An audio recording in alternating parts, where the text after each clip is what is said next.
Hello and welcome to a very special episode of the Mark and Me podcast. As always, I'm your host Mark.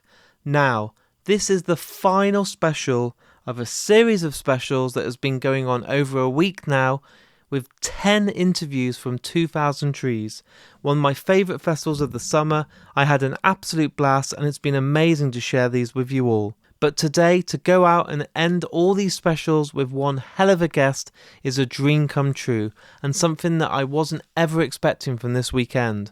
Today, I'm joined by the amazing Jessie Hughes from the awesome Eagles of Death Metal. This was an interview that I never thought was going to actually take place. I never prepped for it. I didn't think it was ever going to happen. It wasn't scheduled. I hadn't spoken to any management to make it happen. But as I was at the festival interviewing other bands backstage, I noticed Jessie walk past me. He's someone that I've admired and loved his work for many years. And I thought to myself, it would be just cool to get a photo. So I walked over when he wasn't busy and just asked for a photo. He was really welcoming, and I just felt a connection with him straight away. And then in that moment, I thought to myself, there's probably not going to be many other opportunities to try and ask Jessie for an interview. So as I was there, I just said to him, if there's any spare moment you get over this weekend, please bear in mind my podcast, because I'd love just to sit down and do a short interview with you. And as I said it, he put his arm around me and said, dude, I'll do whatever fucking press you want. He was so open, so honest, and just so up for it. I took him up on that offer. We walked backstage, we went to their exclusive area, we sat down. Before we even hit record, we shared a good 20-25 minutes of talking, and maybe it was the time to earn his trust, and then we carried out the interview. We shared some really deep stuff before we'd even hit the record button, but even on the interview itself, we get deep, we talk about subjects that I wasn't really prepared for, but it's turned out unbelievable. I believe we shared this moment, and there's been a few with Mark and me where we just connect. There's something in the air, there's some magic happens, and I'm so glad I captured this interview because it's one of my proudest moments, and it's just something very special. And I can't wait to share it with you in just a couple of minutes' time. But just before I do want to say a massive thank you to everyone that's tuned in over the last week. There's been 10 interviews, there's been some incredible highlights, and I've been seeing so many new followers, so many new comments, and the numbers have been absolutely insane. So thanks to everyone that's taken the time to listen. But what I want to do now is get to this interview. It's one of my proudest moments of doing Mark and Me, and I really, really just want you guys to hear it at home. So here's me and Jessie from Eagles of Death Metal talking all things music.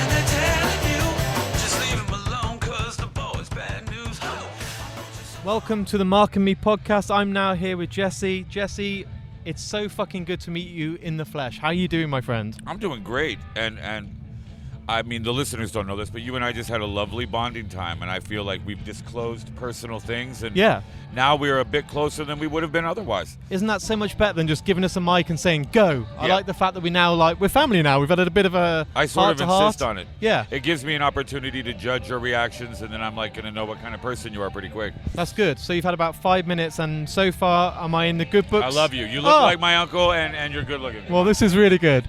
What I like to do with anyone that's listening today that's tuning in, take it back to the very start.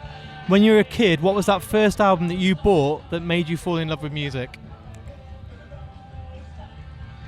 Maybe it was given to you by a family member. Maybe you went and earned the money yourself. I mean, my father was in a band. He was a musician. And music was the first thing I heard before people talking, really. Yeah. So it has a sort of primordial hypnotic thing to me. So it's difficult to, my point is it's difficult to really pinpoint, but I could say that the first band that ever made me want to pick up an instrument and play was Black Flag and the Minutemen. Unbelievable band. And I just like, first time I heard them, I thought something was wrong. Like I didn't know what to do. I wanted to pull my hair. Like I got to be in, I mean, that sensation, it's that panic of joy. How old were you at this point? I'm trying to picture it in my head. Like, what age are you listening to this record, listening to these lyrics? 11. Fucking hell, man. Because my cousins were older. My parents had just divorced. I just moved to Southern California at the height of the punk rock movement. And my cousins were like ranged from 15 to 19. So I was getting into their records. And I actually, one time they wanted to go see a Black Flag show, but they were babysitting me, so they had to take me. Win-win. And that was a wild night. They actually took me once. I saw vicariously and indirectly, just by virtue of blackmail, so many fucking shows before I was 12. I mean, I saw Bad Brains, and a riot ensued when the show shut down, and skinheads taking car antennas and turning them into weapons and whipping. I mean, dude. And this is all by the age of 12. Yeah. And then I lived in Palm Springs, and so Black Flag would routinely come there and play. You know, bands would come through all the time and play this like private parties. So you've already took the next question. I always like it when I find out what's that first gig that changed your life. I suppose if you got to see stuff like Black Flag at that age, I can't imagine it. My first show was Kiss Destroyer with my dad. Oh, wow. And it was for my 5th birthday. And I remember it vividly. I got to go to Kmart the weekend before, and he bought me a record player that when I would stand up, it would be about waist high. And it had little lights in the front of it so that when the music played, it pulsed to the rhythm. It had one of those, it was just a very early version of that. And then he bought me Kiss Destroyer. Wow. And I felt, at that moment, I felt the power and fury, the majesty of rock and roll. I'm flying the banners of the Kiss, you know what I mean? But when we saw that show, we were like 4th row center stage, and the two tigers that face each other that spray fire, you could feel the flames off your face. And I kept looking at I remember I looked at my dad, I got scared, and he looked down and he goes, "This is kid stuff, dude." Because that's what he thought about Kiss. And I'm like, "This is kid stuff?"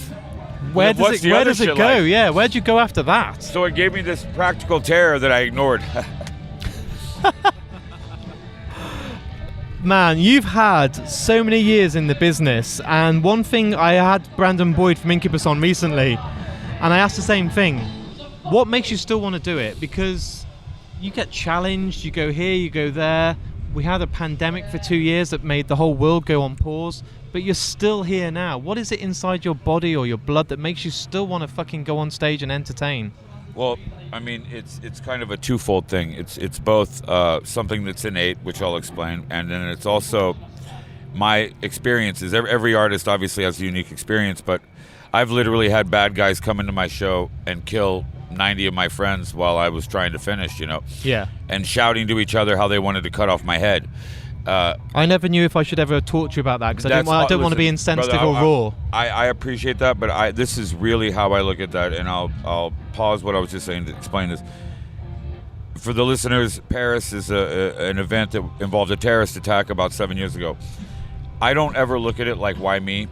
I just don't have it in me. I'm a why not me kind of person, always have been. And I feel like we really are, in the corniest sense, all in this together.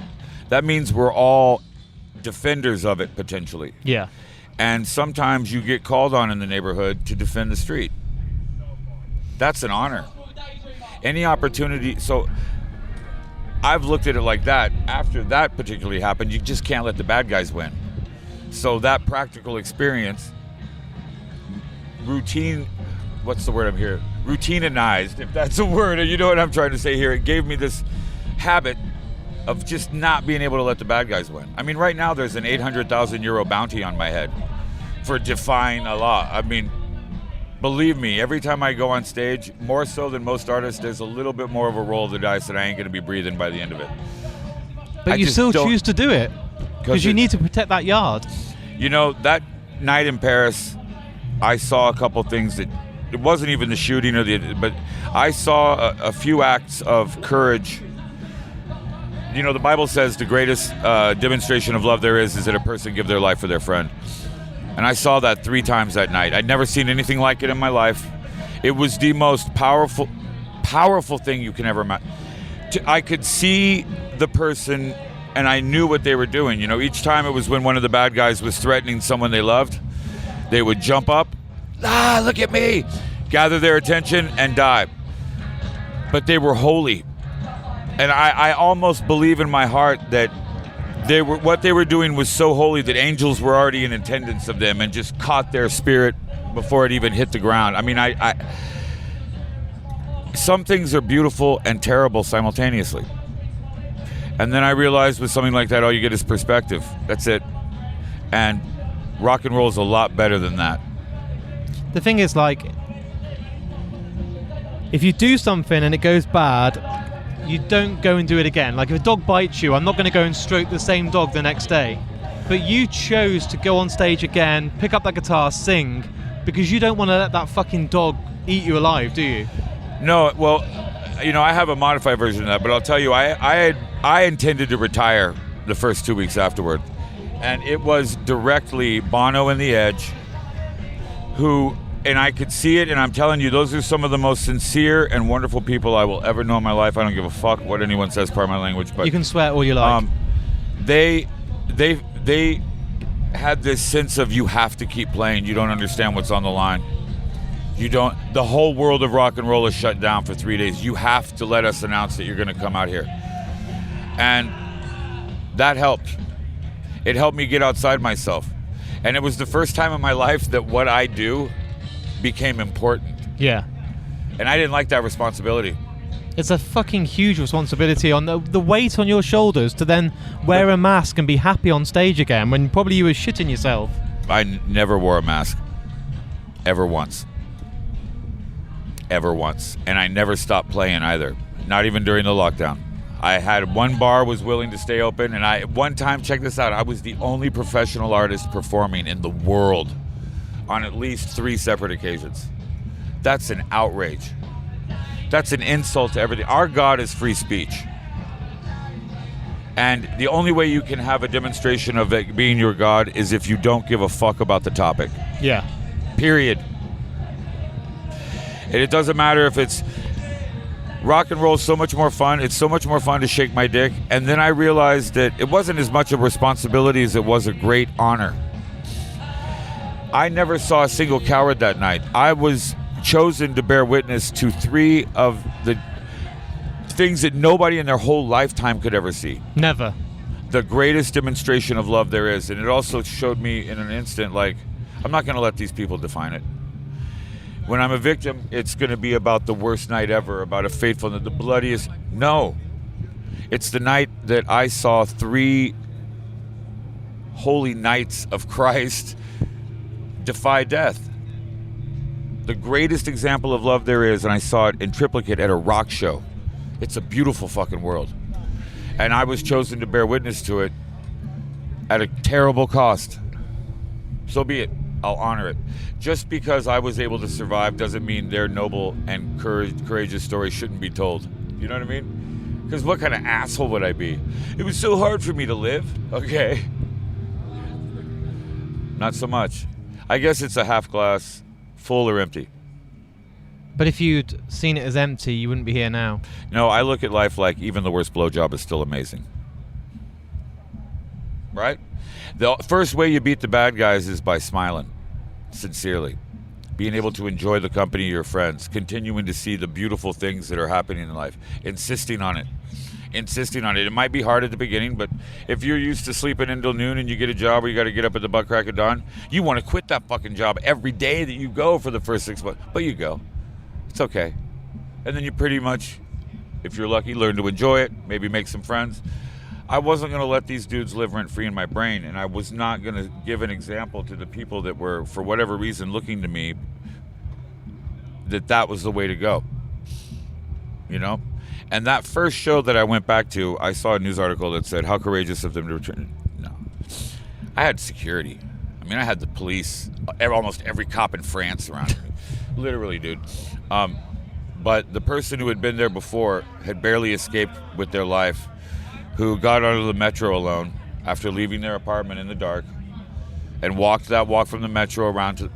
That's courage. Yeah. And that's actually a supportive gesture. And never in my life did I think I would ever be able to personally bond with an entire mass of people at the same time. But it happened. And it was one big family in one big room protecting one big yard. And by just the actions of 3 people. Because I'm telling you, I'm not the only one who watched it. I saw other people. It was so, why are you, like, what the fuck? Are you insane type of shit? But their love for the person that they were protecting was greater than their fear for their own life. 3 times. Boom, boom, boom. Do you feel safe now? Well, I'm always safe.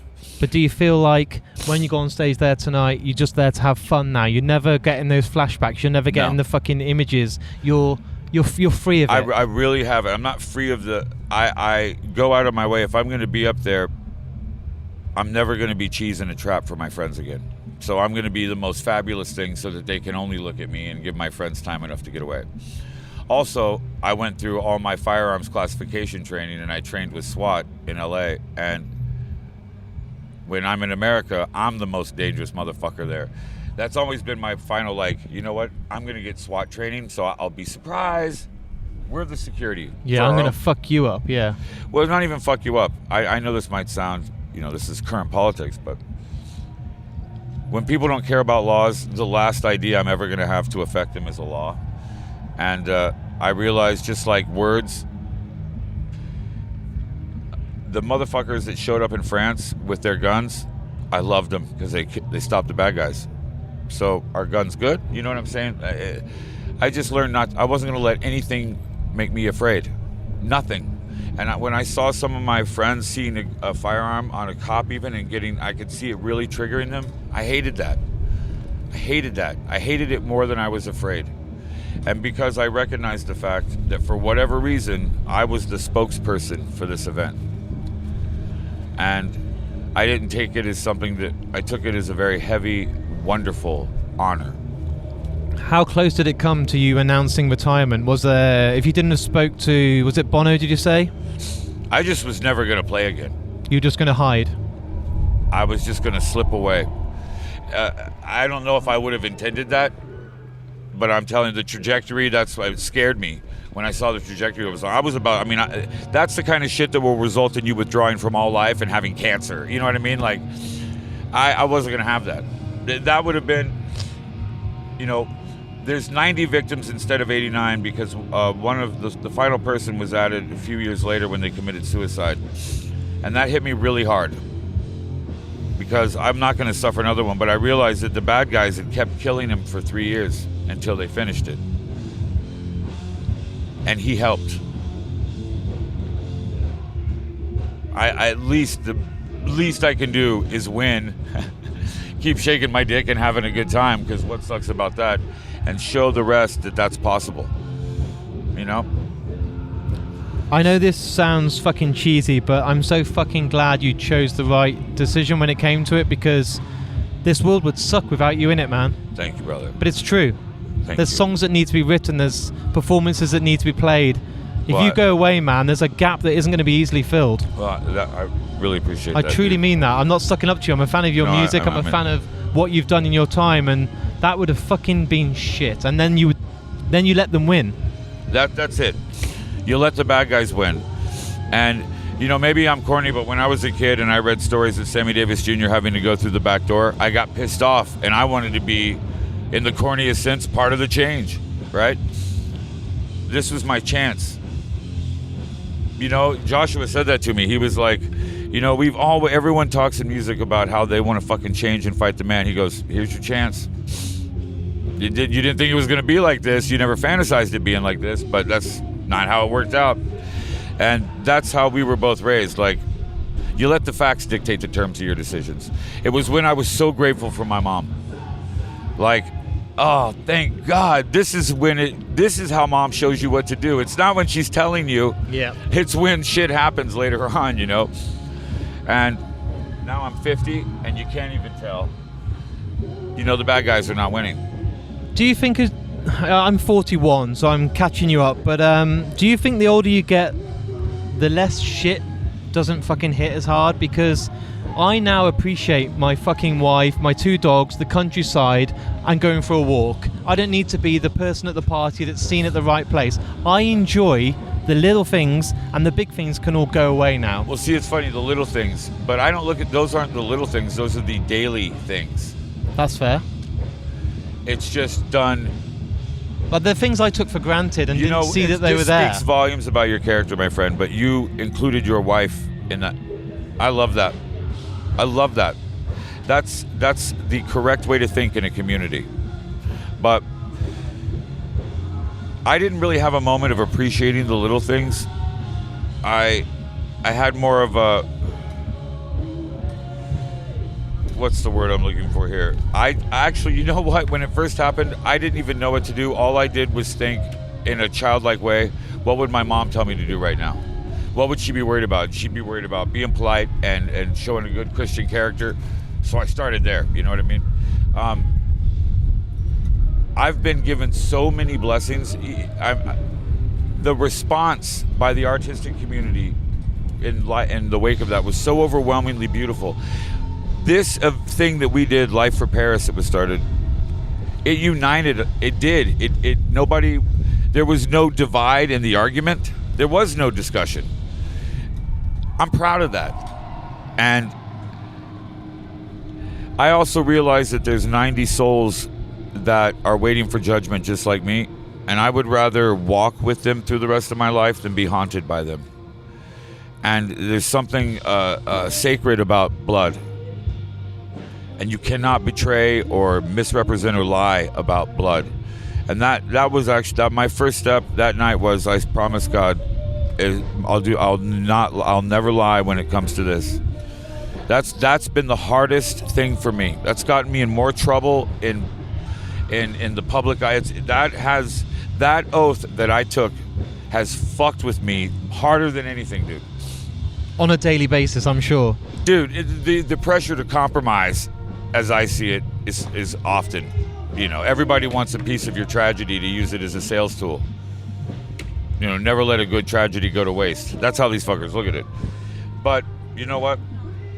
I love the fact that we just discussed this event in such detail without ever even speaking about those who cannot be named the entire time. We've just been able to engage in a discussion of something horrific in beautiful terms. The story we told is beautiful. I don't feel sad. No, exactly. Yeah. It's just, there's certain things that let you know with perspective that beauty can be terrible. Beauty can be awful. I mean, do I wish I'd never seen it? Fucking of course. I wish I'd never seen any of it, dude. But that doesn't matter. And that's not the way it is. So the way it is this. And I worked with what I had, and I haven't let the bad guys win. And actually, if they're going to make it, they should make it 1 million. Think about it, dude. Come on. If you want somebody, 800,000 kind of says like, well, why isn't it 1 million? Like, you're already thinking, come on, cheapskate. I know you got the extra. I would help if it was $1 million. You know what I mean? Like, I'd be like, this is where I am right now. Like, how would I make that call? Hey, guys, if you want to get me, I'm here right now where I am. So I don't want me to hear what would you do? Fuck them. This is really a whole setup, and Harley, my friend's going to kidnap you, and we're going to be rich the rest of our lives. That's right. This is all been a ploy. It's going to be awesome. Well, just give me a cut. But I just basically finished writing the new Eagles of Death Metal album. I had vast experience when my best friend was going through extreme trauma. I've looked at none of it as anything but thank God. I believe in my heart when you ask for help, God gives you trouble. But is it overcoming that trouble that then teaches you how to then be better next time? Absolutely, but it shows the glory of God. Yeah. Because it's through God, it's supernatural intervention, make no mistake, that made half of all of what I did possible. Yeah. I'm not trying to be a Bible thumper or anything, I'm just telling you, I had some religious experiences that night. My girl was lost. I went and looked. I'm the only civilian that went back in. People were like trying to stop me. The fans that were running out were like, what are you doing? They thought I was fucking losing my mind. I, believe me, had some holy interaction. And I can tell you that God is real, but that's how you show God. You don't go thump somebody over the head or spit on them or tell them that they're going to hell. What you do is you overcome, you engage something like this and come through it the way I have. That says God. And I think it says God in a much better way. And you just said you finished your album. I finished writing. Yeah, and Joshua and I are going to start probably. I think we're going to do the thing where I'll go out while he's on tour for a few days, and that's how we did Hard On, and I loved recording like that. Internationally, it's got such a better feel. You get to go around the world, see different ladies everywhere. It's good. How do I get Josh on the podcast?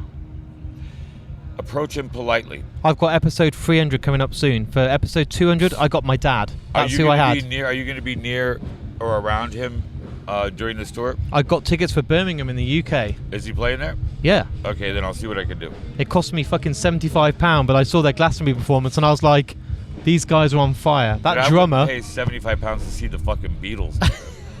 Sometimes I have no choice. They only come over to the UK every 6 years. It's like, fucking get a ticket now. Dude, if or miss out. I would show up just to not go in.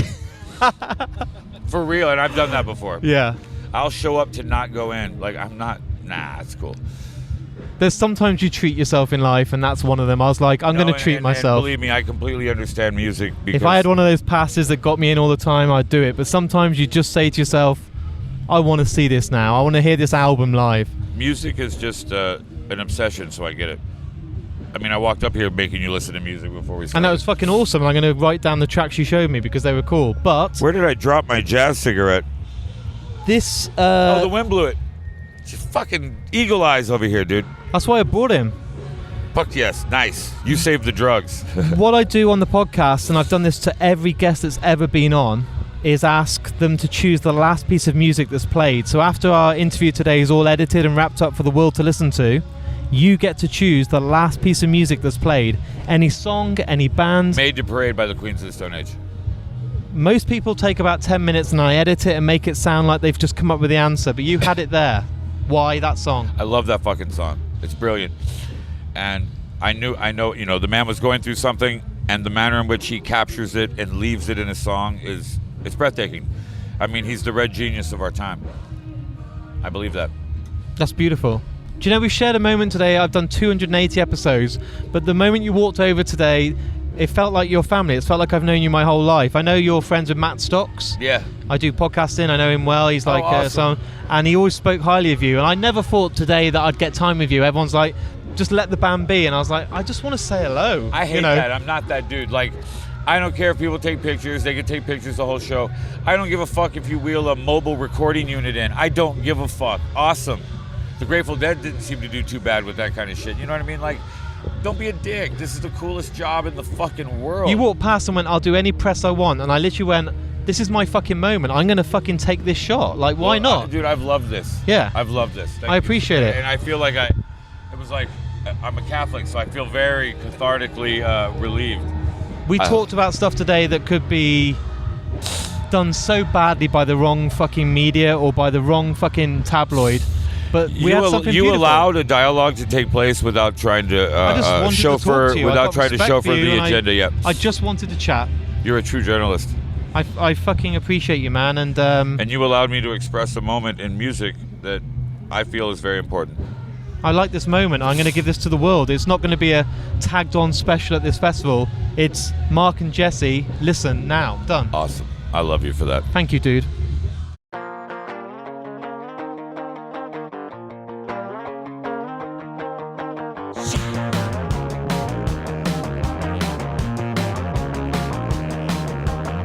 I came to LA to make rock and roll. Along the way I had to sell my soul.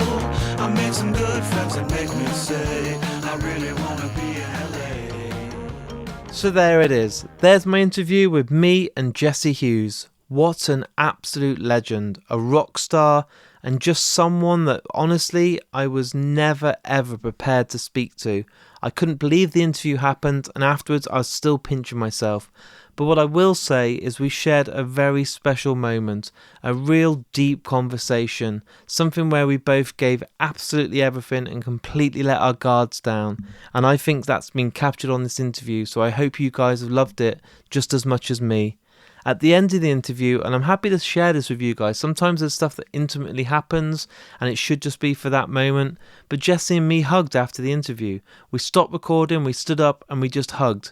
It might sound crazy, but we hugged for about 30-40 seconds and it just felt like we had just had this moment. We had captured something, it was sacred, it was special, and it's something that I'll keep with me forever. And Jessie, I thank you for trusting in me in doing this interview, and I really hope I've done you proud. What I do want to say now is if you've enjoyed today's episode, please share it.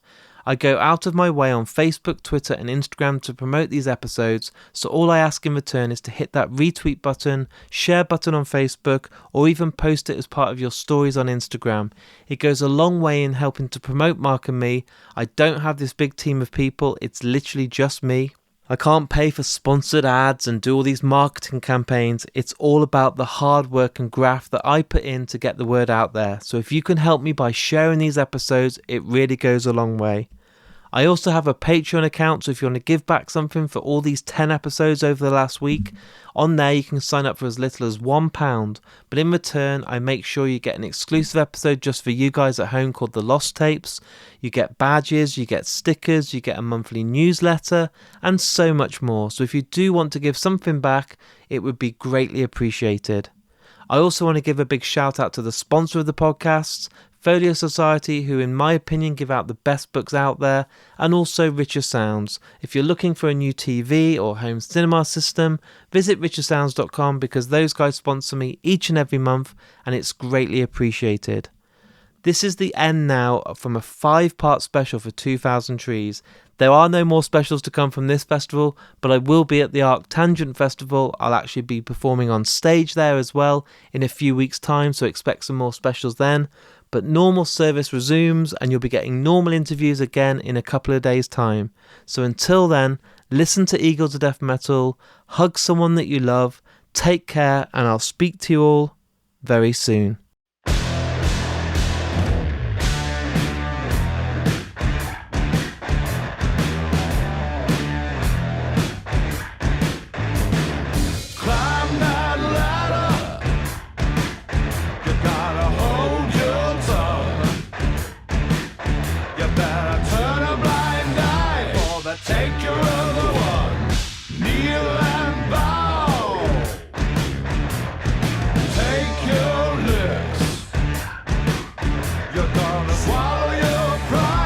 Success comes quick. Back that up. Run like a rabbit as fast as you can. 'Cause we are trained from what we learn is what you get when you can run. If you're alive, then you're made to parade.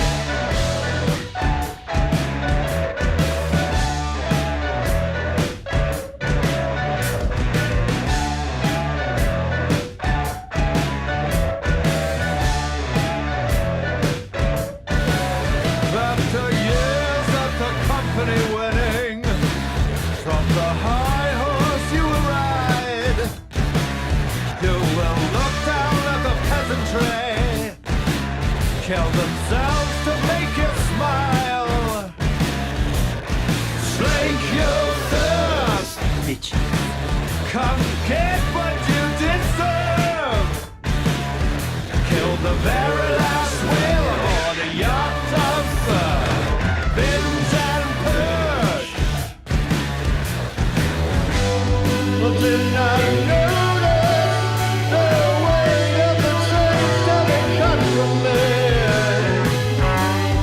How I tried and falls I love.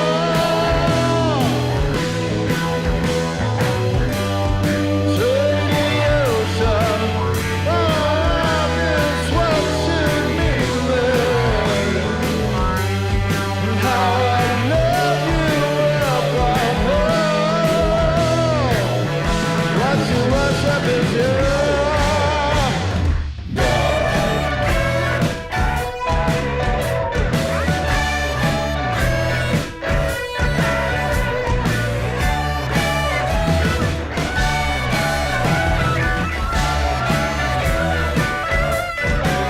You're sure to be a winner, babe.